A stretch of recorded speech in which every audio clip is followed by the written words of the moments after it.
SSL certificates are one of those things you don't think about until something breaks. I like having an API that can check that information for me, especially if it's something I want to monitor or build into an application.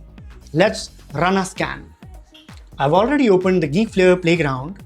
Let's select the TLS scan endpoint and try it on a real website. For the URL, I will use this link, click send request. A few seconds later, the response is ready. The first thing you will notice is the supported TLS versions. This site supports TLS 1.2 and TLS 1.3, while the older TLS 1.0 and TLS 1.1 versions are disabled.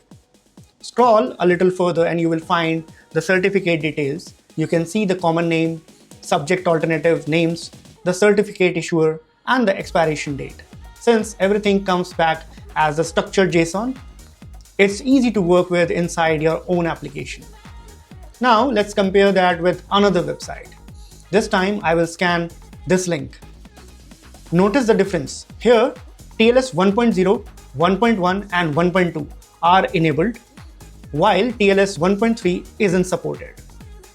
Running scans like this makes it easy to compare TLS configurations across different domains or verify changes after updating your own infrastructure.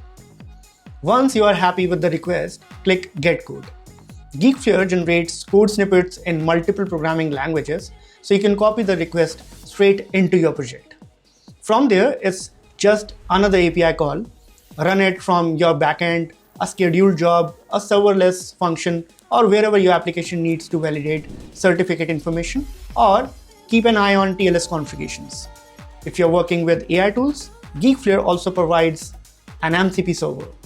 That means clients like Cloud Desktop, Cursor, and other MCP-compatible tools can retrieve TLS information as part of an AI workflow without you having to wire up the API call yourself. That's the TLS Scan API. Start with a domain you manage, explore the response, and then plug it into your application wherever you need TLS checks.